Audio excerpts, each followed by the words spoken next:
The scent of magnolia and lavender floated through the warm Georgia air as the sun began to dip behind the trees of Silver Creek. Inside the Magnolia Grand Ballroom, the glow from dozens of crystal chandeliers bathed the room in soft gold.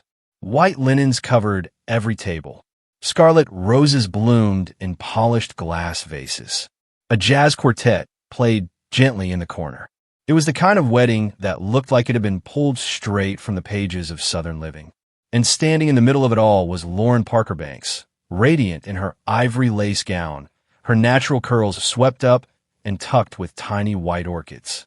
She smiled as she danced with her new husband, Malik Harrison, tall and broad-shouldered in his tailored black tuxedo. The two glided across the polished floor in their first dance as husband and wife, their eyes locked, their worlds seemingly untouched by anything but love. Guests watched with soft smiles and teary eyes. Phones were raised to capture the moment. Many whispered how perfect they looked together, how in love they seemed. But not everyone smiled. At the head table, Raymond Harrison, Malik's father and the patriarch of the Harrison family empire, sat stone-faced. 61 years old, Raymond still cut an imposing figure. Square-jawed, strong hands, his close-cropped salt and pepper hair slicked back neatly. He wore a custom gray suit that fit like armor. Next to him sat his wife, Delilah, in a lavender dress and pearl earrings. She leaned over and whispered something, trying to get him to relax. But he didn't blink. His eyes stayed on Malik and Lauren, like a hunter studying prey. The veins in his neck were tight. He didn't sip his champagne. He didn't clap with the others. At another table, a cousin leaned over and said, "She sure is beautiful, but don't you think her shoulders are a little wide?" Her companion chuckled nervously. "Raymond won't care, long as she gives him a grandson." That was the kind of talk that had always followed Raymond Harrison. His obsession with family, legacy, the bloodline, it was legend in Silver Creek. People said he could name every Harrison born in the last 5 generations, going back to when his great-grandfather laid the first bricks of Harrison construction. To Raymond, legacy wasn't just pride. It was sacred, and as the song reached its crescendo, Malik gently dipped Lauren. She laughed, that full, open kind of laugh that fills a room. The applause swelled. Then Raymond's phone buzzed. He pulled it from his pocket. One look at the screen, and everything changed. He didn't flinch. He didn't gasp. But something cold passed over his face.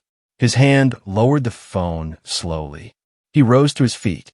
One of the groomsmen noticed and frowned. "What's he doing?" he muttered. Raymond reached under his jacket. No one noticed at first. Who brings a gun to a wedding? But Raymond Harrison had. And then came the sound. Not loud at first.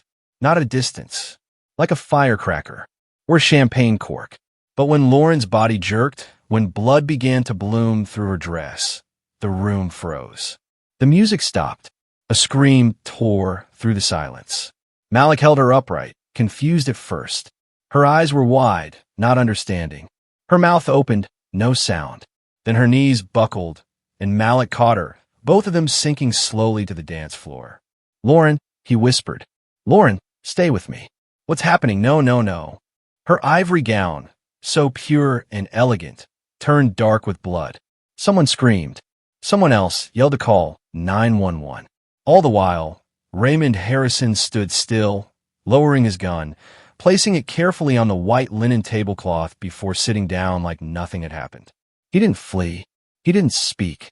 He simply waited. And in that one moment, the legacy he had spent a lifetime protecting, and the son he thought he was saving, shattered like a glass underfoot. The flashing red and blue lights of squad cars painted the columns of the Magnolia Grand in frantic strokes. The ballroom, once filled with laughter and violin strings, was now a scene of chaos. Heels abandoned, wine glasses shattered, floral centerpieces toppled. Detective Alexa Morgan stepped through the front doors, her expression unreadable. She moved with precision, tailored gray pantsuit, low heels, shoulder-length curls tucked behind her ears, a leather notebook already in hand. Morgan had seen murder before, in back alleys and trailer parks, even in million-dollar homes, but rarely in a place so curated for beauty. The ballroom smelled like blood and roses. Victim's a young black female, early to mid-20s. Officer Ray Johnson briefed her. Gunshot wound to the chest. Pronounced dead on scene by EMTs. Suspect is the father of the groom. Morgan raised an eyebrow. The father? Name's Raymond Harrison. You know, Harrison Construction. Old money. I know the name, Morgan replied coolly. She stepped past the velvet ropes. In the center of the dance floor, Lauren's body still lay crumpled, surrounded by forensic tape. Her veil had fallen off and fluttered beside her like a ghost. Blood had soaked through the bodice of her gown, staining it a deep, irreversible red. Where's the groom? Morgan asked. In the lounge with the medics. Shocked, Johnson replied. Hasn't said a word since it happened. Just kept holding her and whispering her name. Morgan nodded, then turned her eyes to the guests, some still trembling in corners, others being quietly ushered out with blankets around their shoulders. But one man remained seated at the head table, alone. Raymond Harrison. He sat perfectly straight, hands folded in front of him on the white tablecloth, the black pistol resting inches away like a dinner utensil. He didn't flinch as the officers cuffed him, nor did he speak when read his rights. He simply stood and allowed himself to be taken. Morgan followed him with her eyes, jotting in her notebook. An hour later, she found Malik Harrison slouched on a leather sofa in the back staff lounge. His tuxedo shirt was open at the collar, stained with blood.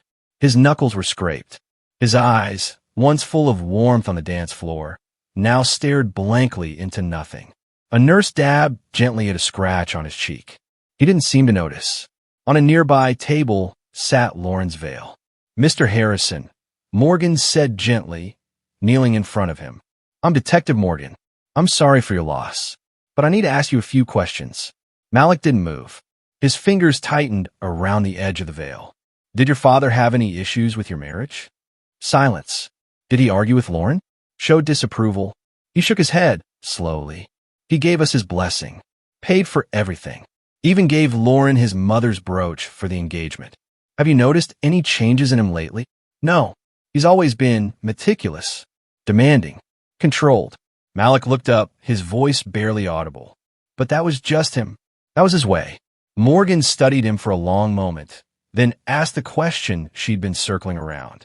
Did your father say anything before he pulled the trigger? Malik's throat worked as he tried to swallow. No, he said. He didn't say a word. Outside, the ballroom was now empty. Only the faint scent of roses remained, mixing with bleach. But in Morgan's gut, something darker had taken root. This wasn't just a family tragedy. This was something deeper. And Raymond Harrison, the man with everything, power, wealth, respect, had decided, in one quiet moment, that bloodlines mattered more than love. Morgan scribbled one final note. This wasn't passion. This was purpose. She snapped her notebook shut. Now, it was her job to find out why. The holding cell at Silver Creek Police Department was unusually quiet for a Saturday night. No drunk singing. No teenagers begging for a phone call. Just a single man sitting at the end of the corridor, elbows on his knees, eyes fixed on the concrete floor. Raymond Harrison looked like he belonged in a boardroom, not behind bars. His suit jacket had been taken, but his dress shirt remained crisp. His wedding shoes still shined. But it wasn't his clothes that unnerved the officers. It was his stillness. When Detective Alexa Morgan entered the interrogation room, she didn't bring the usual steel. She brought silence and time. Raymond sat at the steel table, hands clasped, posture perfect. No chains, no threats, just tension in the air thick enough to taste. She closed the door quietly behind her. Good evening, Mr. Harrison, she said, sitting down across from him. He nodded once. Not a greeting, just acknowledgement. I'm Detective Morgan. I'll be conducting this interview. You're not obligated to speak with me. Your attorney has been contacted and will be here within the hour. I know how this works, Raymond said coolly.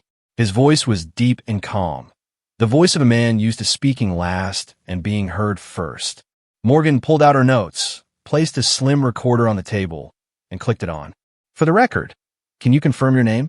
Raymond Elijah Harrison. Age, 61. Do you understand why you're here? I do. You've been arrested on suspicion of first-degree murder of Lauren Parker Banks. Do you deny this accusation? Raymond looked her dead in the eye. I do not. There was no flinch, no hesitation. I killed her. Morgan held back a breath. Why? She asked softly. Raymond blinked slowly. I will not discuss that. Sir, the evidence is overwhelming. Dozens of witnesses saw you shoot her. You've confessed. You're not protecting yourself. So who are you protecting? I said, I will not discuss it. The table between them might as well have been a canyon. Morgan leaned back in her chair. She didn't break eye contact. Mr. Harrison, do you know what your son is going through right now? He held his wife in his arms as she bled out. 23 minutes after they said, I do. He's not just grieving. He's drowning. Don't you think he deserves an answer? Raymond's jaw twitched. A subtle thing, but she caught it. I did what had to be done, he said finally, his voice barely above a whisper. One day he'll understand. No, Morgan replied sharply. He won't. Not unless you speak. Not unless you tell him, or us, what pushed you to murder an innocent woman in cold blood. At your son's wedding. Silence. Morgan leaned forward. We reviewed your phone records. The message you received right before you stood up. Who sent it? Raymond's fingers twitched. We'll get a warrant, Morgan continued. We're already drafting one. Whether you talk or not, we'll find out. The PI you hired, Howard Mitchell, has a record of every call he made, including the one just before the shooting. Raymond's eyes sharpened, then flicked away, not toward a door, not toward an escape, but as if searching for some invisible place where he could bury the truth. Morgan softened her tone. Your wife says you've always been obsessed with bloodlines, that you see the Harrison name as a dynasty. Is that what this was about? Raymond said nothing. Did you learn something in that message? Something about Lauren? Still nothing. You could have stopped the wedding. You could have talked to Malik. Instead, you waited until she became your daughter-in-law, then shot her in front of him. That's not impulse, Mr. Harrison. That's legacy obsession turned to murder. Finally, he spoke. Quiet. Controlled. You don't understand. Morgan raised an eyebrow. Help me then. Raymond closed his eyes briefly, then opened them, as if wrestling something ancient and heavy. For 20 generations, he said, the Harrison bloodline has endured. We built this town. We survived slavery, poverty, racism. We rose, and I wasn't going to be the one to let it die. Morgan stared at him, stunned by both the audacity and the emptiness behind the words. She wasn't a threat, Morgan said quietly. She was a woman, a kind, brilliant, loving woman. She loved your son. She lied. Raymond growled suddenly. She pretended she could carry on our line. She couldn't, and she didn't tell him. Morgan didn't flinch. She didn't have to. That was her truth to share, not yours to uncover, and not yours to end. Raymond said nothing more, just stared down at his hands. Morgan studied him, a man so imprisoned by a name he'd killed to preserve it. She stood, collected her notes, and headed for the door. Before leaving, she turned back. One more thing. Malik wants to see you. He asked for a private conversation. Raymond's eyes lit for a brief second. Does he understand? No, Morgan said, but he wants to hear it from your own mouth. And with that, she left him, alone in a cold gray room, with a confession half-spoken and a legacy forever shattered. The next morning broke gray over Silver Creek. Rain clung to the windows of the Harrison estate like tears too stubborn to fall. Inside the grand Georgian-style home, everything looked untouched. Wedding gifts still stacked in the foyer, congratulatory cards unopened on the mantel, a bouquet of white lilies already beginning to wilt. Detective Alexa Morgan stood at the entrance, flanked by 2 officers. The court-issued search warrant was warm in her hand. Delilah Harrison, looking 10 years older than the day before, greeted them in a faded robe and slippers. Her makeup was gone. Her eyes were red-rimmed and sunken. I wasn't sure you'd come this early, she whispered, stepping aside. Morgan gave her a gentle nod. Thank you for letting us in. As the officers began their methodical search, Morgan followed Delilah to the sitting room. A silver tea tray sat untouched on the table. He never talked about work with me, Delilah began, folding a handkerchief in her lap. But I always knew when something was wrong. Morgan watched her carefully.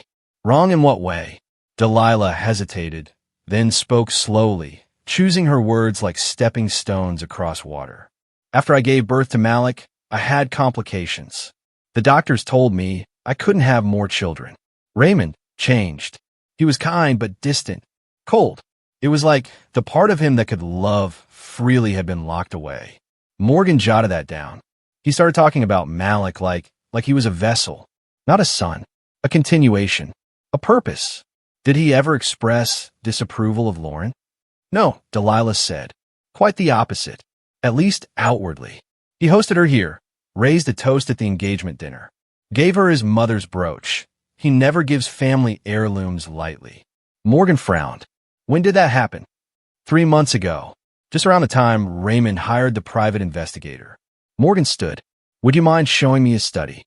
Delilah led her up a winding staircase and down a hallway lined with portraits of proud-looking men in suits, each one bearing the sharp cheekbones and proud eyes that ran in the Harrison blood.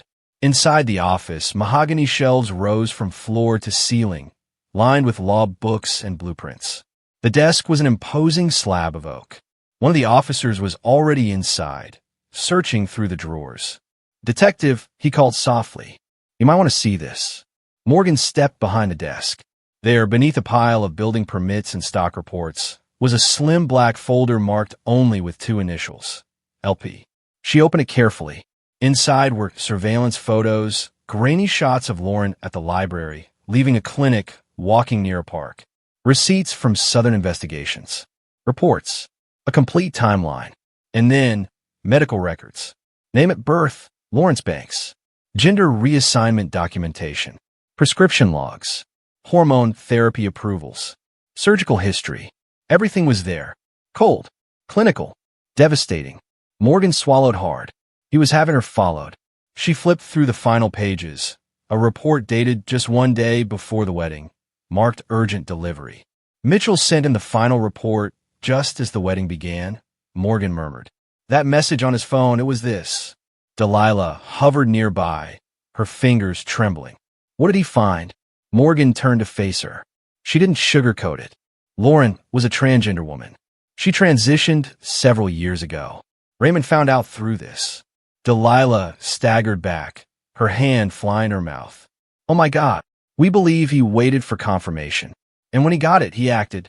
Tears streamed down Delilah's cheeks.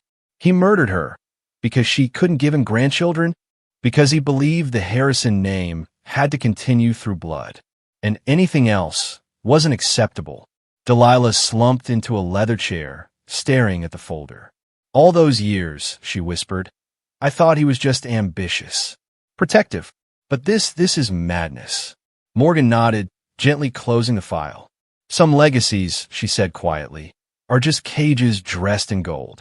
The sky hung low over Silver Creek as Detective Alexa Morgan pulled up to the modest 2-story apartment building tucked at the edge of town.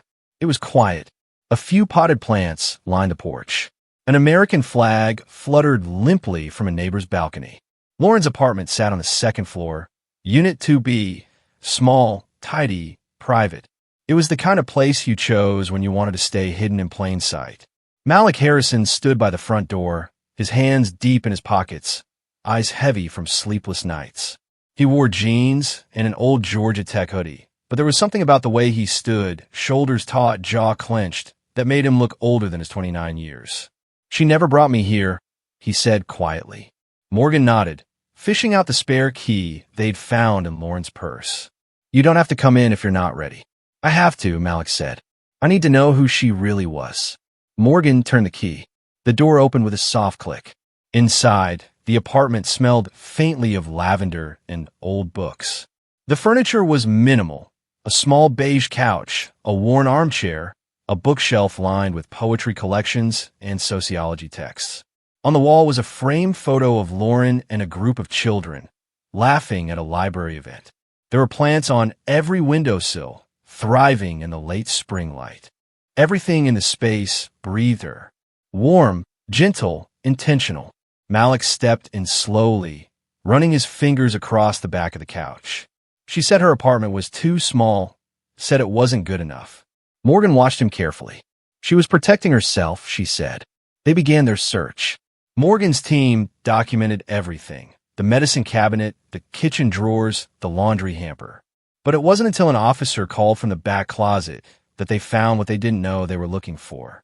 "There's something here," the officer said, pointing to a low shelf behind a stack of folded sweaters. A safe, half hidden, covered in dust. "Did she ever mention this to you?" Morgan asked.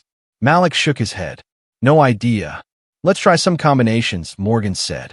"Birthday, maybe?" Malik hesitated. "May 21st, 2001. He leaned down and typed the code. 052101. A soft click. The safe opened. Inside were several folders, a velvet jewelry box, a few printed photos, and a sealed envelope with "To Malik, if you ever find this," written in careful, looping script. Morgan put on gloves and gently removed the contents. The photos came first. A teenage boy, short-haired, dark-eyed, smiling awkwardly at a school science fair. Another one, the same face, older now, post-surgery, with bandages peeking out from under a hoodie. The transition was undeniable. Then came the documents. Name change papers, prescriptions for hormone therapy, clinical reports from surgeries in Atlanta and Miami, letters from support groups, a handwritten journal entry from 6 years ago. "One day I'll be her, fully. One day I'll be loved for her, not what I was." Malik stared at the papers, his face blank. "She didn't hide this because she didn't trust you," Morgan said gently. "She hid it because she was afraid of losing you." He swallowed hard. "I would have understood." "Would you?" Morgan asked. Malik turned toward her, and for the first time since the wedding, something flared behind his eyes. Anger, grief, clarity. "I'm not my father," he said. "I loved Lauren for everything she was, not for what she could give me, or carry in her womb, or pass on through blood." He looked down at the sealed envelope, hands trembling. Morgan took a step back. "You should read that alone." He nodded, holding the letter to his chest as if it might break. She gave him time. Outside the window, a wind chime tinkled in the breeze. Somewhere in the distance, a child laughed. Morgan stood in the doorway, watching Malik sit down on the couch, envelope unopened in his lap, tears running silently down his face. Sometimes, truth doesn't shatter a person. Sometimes it frees them. Detective Alexa Morgan sat at her desk long after the rest of the precinct had gone quiet. A cold cup of coffee sat untouched beside her keyboard. On the screen was the case folder from Southern Investigations, just decrypted and delivered. The header read, "Client, Raymond E. Harrison. Case, subject, Lauren Parker Banks, formerly Lawrence Banks. Confidential." Morgan scrolled. The timeline was precise. Clinical, like a scalpel cutting through someone's life. March 2nd. Subject observed leaving Silver Creek Public Library after hours. March 10th. Subject tailed to Midtown Health Center in Atlanta. March 24th. Information retrieved confirming name change from Lawrence Banks to Lauren Parker Banks in 2019. April 2nd. Medical records accessed. Gender reassignment surgery confirmed. May 13th. Final report delivered. Client requested express delivery to mobile device. May 14th. Wedding date. 4:12 p.m. Message confirmed as received. Morgan leaned back in her chair, rubbing the bridge of her nose. It all aligned. Raymond Harrison didn't pull the trigger in a fit of rage. He waited, watched, paid someone else to dig through a woman's life until he found something he couldn't tolerate. Then he sat in his tailored suit in a room full of family and decided she didn't deserve to exist. She clicked to the final attachment, a scanned copy of the original confirmation text sent by the PI. Subject confirmed to be transgender. Full records included. Surgery completed in 2019. Unable to bear children. All documents verified. H. Mitchell. A single text. That was all it took to unravel everything. Morgan closed the file and rose from her chair. She walked the quiet halls toward the evidence room, where the wedding dress now sat folded in a plastic garment bag, the cream silk permanently stained. That morning, Morgan met Officer Ray Johnson at the precinct's rear exit. He held a manila envelope and wore that familiar look on his face, somewhere between fury and fatigue. "You're not going to like this," he said. "What is it?" "We ran down the private investigator, Howard Mitchell. Turns out Raymond hired him months before the engagement party. He was already suspicious. Suspicious of what? Morgan asked. Of her background, Johnson replied. He told the guy he wanted everything. Birth history, surgical history, fertility status. Morgan's jaw tightened. Not background checks. Eugenics. That's not all, Johnson continued. Mitchell told us something else off record. Harrison didn't just want to confirm Lauren's past. He wanted leverage. Told him if Lauren ever got too comfortable, he'd have a way to end it. Morgan's stomach turned. He planned this, she said. He did, Johnson nodded. And when Malik refused to pressure Lauren for medical clearance, that was the last straw. Back in her office, Morgan opened a fresh notebook page. She wrote one word at the top. Obsession. Beneath it, she drew a line between two names. Raymond Harrison. Lauren Parker Banks. And underneath that, legacy at all costs. That afternoon, Morgan returned to the Harrison estate. Delilah greeted her at the door again, her shoulders straighter than before, voice steadier. I filed for divorce this morning, she said. Morgan nodded, not surprised. You've been under his shadow a long time. Too long, Delilah said. But my son isn't him. Malik deserves a life unburdened by ghosts. I agree. Delilah hesitated. There's something I remembered. Raymond had this folder, not a diary, just spreadsheets, charts. It was always locked in his cabinet. Did you ever look inside? No, she whispered. But maybe it'll explain more than he ever will. Minutes later, Morgan stood in Raymond's study again. The cabinet was locked, but the key was already tagged and bagged. Inside the drawer sat a leather-bound folder labeled Airline Confidential. Morgan opened it. Inside were files on every woman Malik had ever dated. Names, photos, family medical histories, fertility test results, even projections of potential boy children. Morgan exhaled slowly. It wasn't just control. It was curation. Selection. A lineage obsession taken to scientific extremes. Somewhere along the way, Raymond stopped seeing his son as a person and started seeing him as a blueprint. Morgan closed the file and looked up at the oil painting of Raymond's grandfather above the fireplace. The bloodline ends here. She tucked the folder under her arm and left the mansion behind. The interrogation room was just as Raymond Harrison had left it. Windowless, sterile, lit by a single buzzing fluorescent light. The only difference was the man who now entered. Malik Harrison stepped through the door, closing it gently behind him. No police escorts. No lawyers. Just father and son, face to face for the first time since the blood hit the dance floor. Raymond looked up from his folded hands. Malik, he said, his voice cracking with something halfway between hope and weariness. Malik didn't sit right away. He stood by the wall, his eyes locked on his father, studying him like a stranger. You know, he said, I've replayed that moment 100 times. Every detail, her laughter, the music, the way her hand rested on my chest. And then, just like that, you took everything. Raymond straightened. I did what I had to do. For who? Malik asked sharply. For you? For some abstract idea of family. For us, Raymond insisted. For the Harrisons. You don't get to speak for the Harrisons anymore, Malik said coldly. You disgraced the very name you claim to protect. Raymond's face tensed. She lied to you. She couldn't give you a child. A son. She was a man. Malik slammed his fist on the table, the sound sharp as a whip crack. Raymond flinched. Don't you dare speak about her like that, Malik growled. She was a woman. A better woman than any you've ever met. And if she couldn't give me a child, then we would have adopted. Together. Raymond shook his head slowly, almost pitying. It wouldn't have been the same. To you, Malik shouted. But not to me. Not to the child. Not to the world. He finally sat, his voice lowering but tightening with steel. You hired a man to spy on her. You waited until the wedding to pull the trigger. Not because you were shocked, but because you wanted to make a statement. Raymond didn't deny it. You planned it, Malik continued. You waited for that final report. You watched me marry her. You watched us dance. And then you took her life as if it were nothing. She betrayed you, Raymond whispered. She made you believe she could carry on our legacy. And you were too blind to see it. I wasn't blind, Malik said. I was in love. And she didn't betray me. She protected herself. From you. Silence. For a long moment, neither man moved.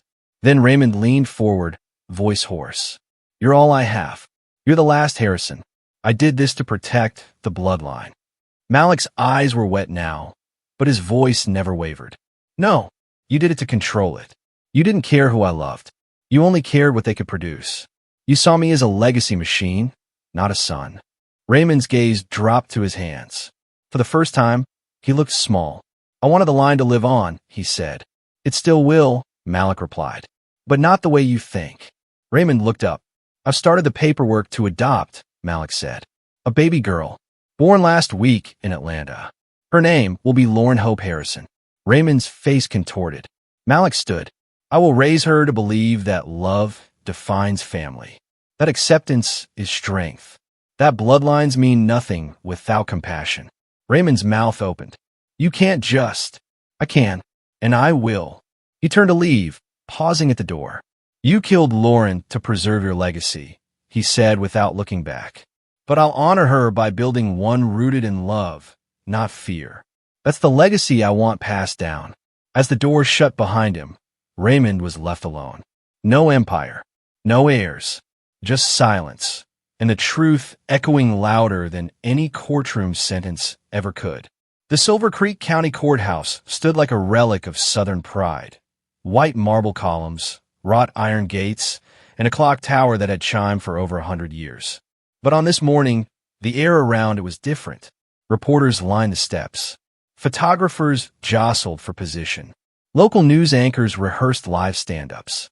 Inside courtroom 3A, every seat was filled, not just with press or legal observers, but with townspeople, contractors who had worked for Raymond Harrison's firm, former employees, curious strangers, and those who simply couldn't believe what they had read in the paper. Malik Harrison sat near the front, flanked by his mother Delilah and his attorney. He wore a dark blue suit and a black tie. His posture was steady, but his eyes revealed the exhaustion of a man who had lived a lifetime in just a few months. In his lap was a soft pink baby blanket. He rubbed it gently, fingertips brushing the embroidery. Lauren Hope.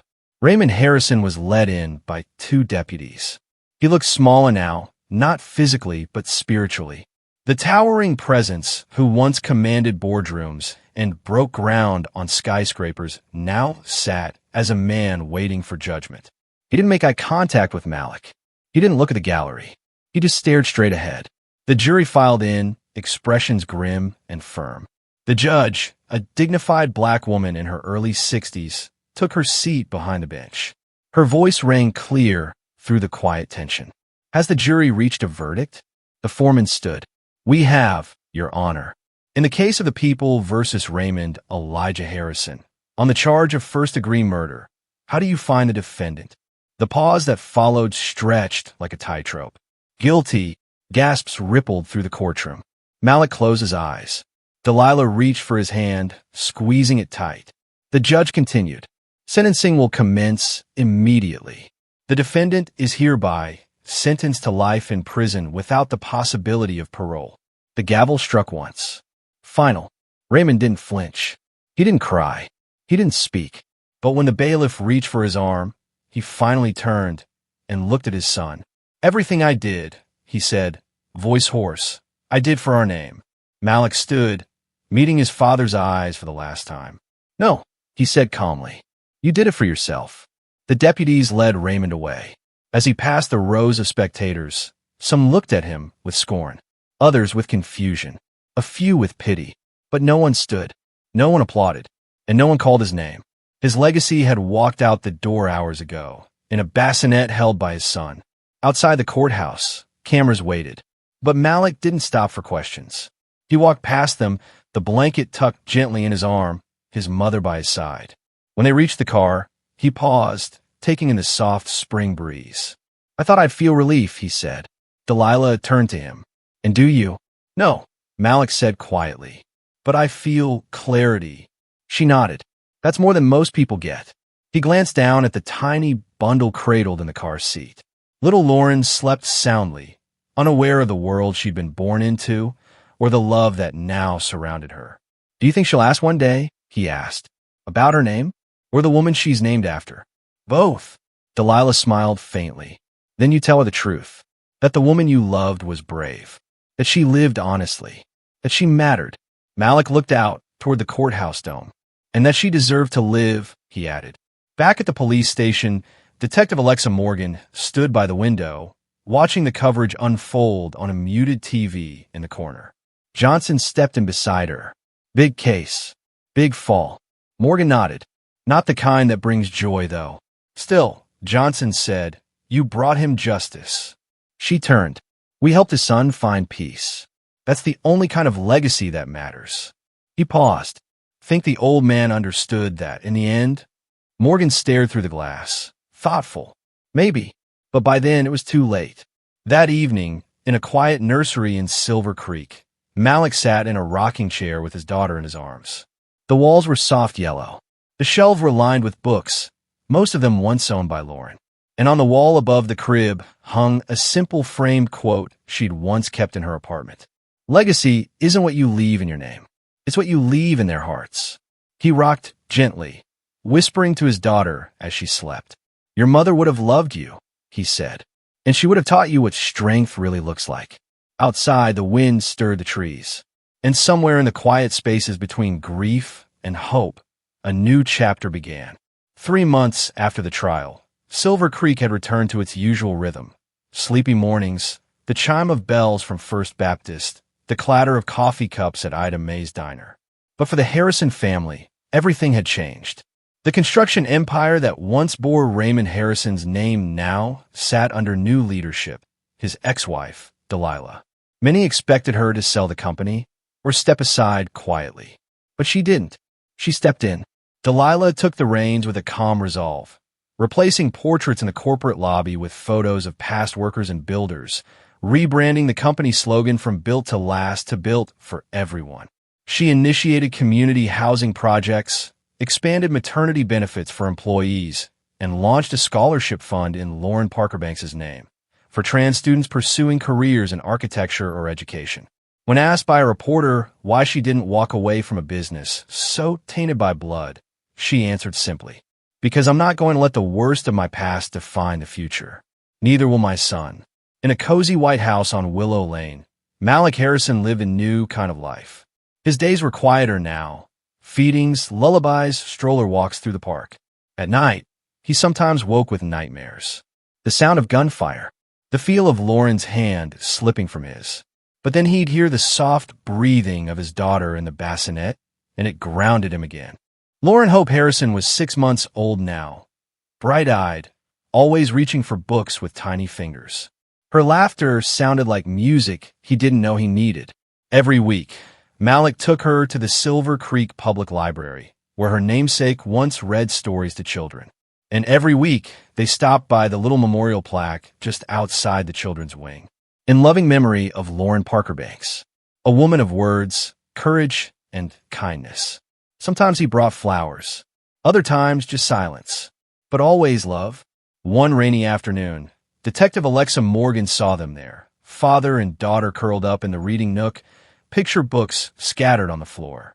She approached quietly, not wanting to intrude. Malik looked up and smiled. She's getting into corduroy now, he said. Favorite books so far. Morgan crouched beside them. She looks just like you. Malik chuckled. She's got Lauren's spirit, though. You can already tell, strong-willed. Curious. Morgan smiled softly. You doing okay? He looked down at his daughter, who had just pulled off her tiny sock and was chewing on it like a champion. I'm healing, he said. Some days feel heavier than others. But she's my purpose now. She saved me. Morgan nodded. Funny how legacy works. He looked at her. I used to think it was about blood, Malik said. Now I know it's about the lives we shape, the love we leave behind. She stood, giving his shoulder a gentle squeeze. You're a good man, Malik. Your daughter's going to grow up knowing the truth and the strength behind it. He nodded. She'll know everything. Who Lauren was. What happened. Why we chose to keep loving anyway. That night, Malik rocked Lauren to sleep beneath the soft hum of the nursery fan. Outside, the rain whispered against the windows. He held her close, her breath warm against his chest, and whispered words she didn't yet understand, but someday would. I will raise you to know that family is more than blood. That truth is worth telling, even when it hurts. That being different isn't something to hide from. It's something to honor. He kissed the top of her head. And when you're old enough to ask about your name, I'll tell you about a woman who taught me how to love without condition, who lived bravely and died because someone couldn't accept her truth. But I will, every day, for you, for her. As the thunder rolled far off in the distance, Malik felt something shift inside. Not closure, not an ending, but something gentler. A beginning, a different kind of legacy, one that no bullet could ever destroy. It was a bright Sunday morning in Silver Creek, the kind of southern spring day that smelled of fresh-cut grass and honeysuckle. Children laughed somewhere down the block. Church bells rang faintly in the distance, and birds danced across power lines like notes on a staff. Malik Harrison stood on his front porch, sipping black coffee from a chipped mug that once belonged to Lauren. The porch swing creaked gently behind him, and inside the house, baby Lauren Hope cooed in rhythm to the soft jazz playing from the kitchen. It had been nearly a year since the wedding, since the shot, since everything shattered, and yet here he stood, whole, changed but standing. He had learned to live in the quiet between memories. The ache never vanished entirely. It threaded through his days like the hum of an old piano, low and steady. But there was peace, too, in his daughter's laughter, in the legacy he now shaped with each small, daily act of love. That afternoon, Malik drove to Southern Oak Park, where a community event was underway, a literacy fair organized in partnership with the Harrison Foundation, now led by his mother Delilah. Tables lined the walkway, local authors signing books, teachers reading aloud under shaded tents, face painting stations buzzing with children, and in the center, a newly unveiled bronze statue of Lauren Parker Banks, captured mid-laugh, holding a book open to a child seated at her feet. The inscription read, "In honor of truth, courage, and the power of stories. Lauren Parker Banks, 1999 to 2023 inch." Malik stood with his daughter in his arms, looking up at the statue. A breeze carried the scent of jasmine. People stopped to read, some with reverence, others with curiosity. One little girl tugged at her father's coat. "Daddy, who's that lady?" The father knelt beside her, reading the plaque aloud. "Someone very brave," he said. Malik smiled. That night, he returned home and placed a framed photo of the statue beside Lauren Hope's crib. She reached for it with chubby fingers, babbling at the smiling bronze figure like she knew her already. He knelt beside her. "Sweetheart," he whispered, "one day you'll hear a lot of different stories. Some will be easy, others will be hard. But I promise I'll never hide the truth from you. Because stories, the honest ones, shape the world more than blood ever could." She blinked up at him, then giggled and tossed her stuffed elephant over the side of the crib. He laughed softly, "And you already have her stubborn streak." Later that week, Malik stood before a group of high school seniors at a local civic center. He was nervous, not because he feared speaking, but because of the responsibility behind the words. He wore no tie, no suit, just an open collar and a heart wide open. He began, "I used to think legacy was about what you leave behind in your name. What carries your blood, your face, your history. But now I know. Legacy is what you choose to love fiercely, even when others fear it. It's the truth you protect, the people you uplift. It's raising a child to believe kindness is strength, and that being different doesn't make you unworthy. It makes you whole. My daughter is adopted. My wife was transgender. And my family, though broken and rebuilt, is real. That's my legacy now. And it's enough." When he finished, the room was silent. Then a slow rise of applause. A teacher wiped tears from her eyes. A young man near the back, quiet, alone, stood just a little taller than before.